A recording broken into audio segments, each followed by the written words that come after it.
This was probably the most embarrassing moment I've ever had in my design career. So the year is 2018. I had been freelancing at a very popular media company, one that just filed for bankruptcy, and my contract was coming up and I needed to find a new job pretty quickly. So I decided to look within the company to see if there were any roles available. Thankfully, I had already made a relationship with the tech team or the product team at the time. And so my first thought was, let's go to them and see if they have anything available. And thankfully, they were in the market for a junior product designer to help the team with some of their projects. Fast forward a bit and I get the job, and my first day on the job, the team, which is my director and a senior product designer, they gave me my first task, and it was to recreate or redesign the footers of all of the websites across the magazine. So I was really excited. I was also like really cocky, thinking that I could do this in like a day or so. And so I got the task and I immediately started working on it. And the next day I said to them, hey, look, I'm all done.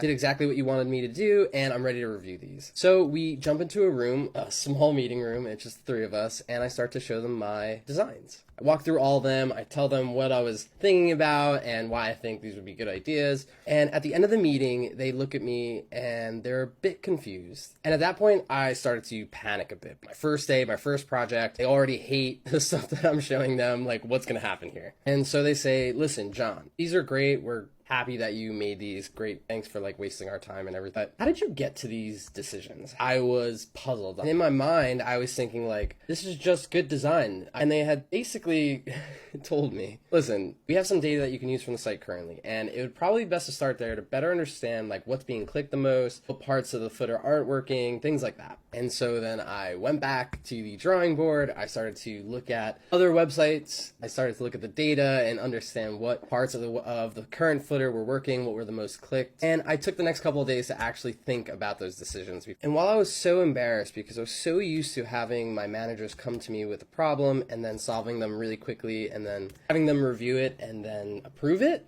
this was such a huge lesson to learn as a product designer, especially in my first role, because I wasn't used to actually having time to work on projects, and I wasn't used to being able to dig into information to better understand how to make better design decisions. And thankfully, after a couple more projects, I started to really learn the process of what it takes to actually be a product designer or a UI UX designer. And I'm also really grateful that I had really awesome managers at the time to be patient and actually work with me through that process because they saw potential in me, and I'm very grateful for that. Let me know in the comments of one of your most embarrassing experiences as a designer. If you want more tips on design, make sure you like this video and follow me.